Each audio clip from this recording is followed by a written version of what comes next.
Our friend Jason Boyette is back to talk about his podcast, Hey Amarillo, a weekly interview show with the most fascinating people in Amarillo. This week's guest, I've never heard of him. His interview was indeed fascinating. The best guests, and I've told Andy this I think before, the best guests are the one that you've never heard of. The people that are not high profile, but they're living here, they're doing interesting things, they're making a difference in the community. When I started in journalism, I remember I worked for the Canyon News, and the thing that I learned the most was everyone has a story to tell. Exactly. And it's your job to get it out. Right.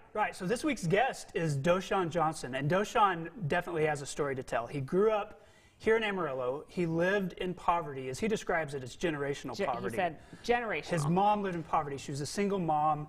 They just, moved from house to house so that whatever she could pay the rent. And at some point, he started figuring out that he needed to help his mom, pay for things, provide for his family. Often the case as a teenager too. Yes, in generational poverty. And so, he didn't know what to do, so just kind of gravitated to where he could make money, and ended up being related to drugs. Sure. He got in trouble, went to prison, reformed, got out, and was such a leader, so responsible, such a hard worker, within the prison system, that he came out of prison with a job lined up, and just has gone on from there. I think that was one of the most profound things about him, was that he really took advantage of that time in prison to really advocate for himself and find a space that he belonged in and he could be successful. Exactly, yeah. And then he took all those lessons, self-help, and all the things that he read while he was in prison, and then got out and just had built himself a foundation to really start to thrive. So he ended back up here in Amarillo, works for Owens Corning now, but he's also started a nonprofit to bring apartment housing to the North Heights, a place that has not had development, real development happening for decades.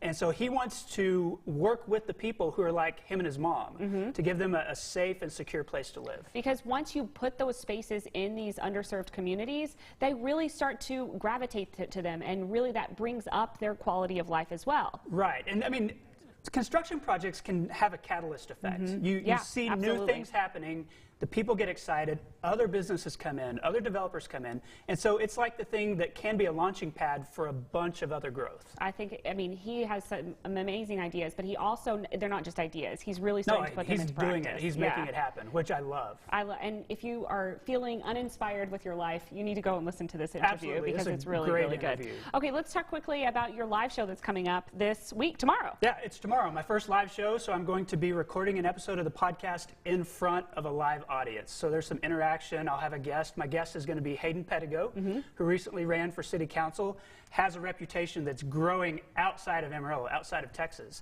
And so we're going to talk about that, about where he's going to go next, and sort of how all of this process happened. I would be very interested to hear him. So how do we get tickets to this? Okay, so tickets you can get at bit.ly, so bit.ly/heylive.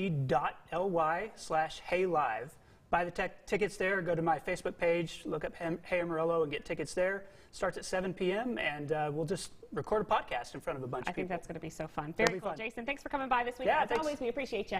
Stick around, everybody. Amarillo Venom have a big game this weekend, and they want you to be there.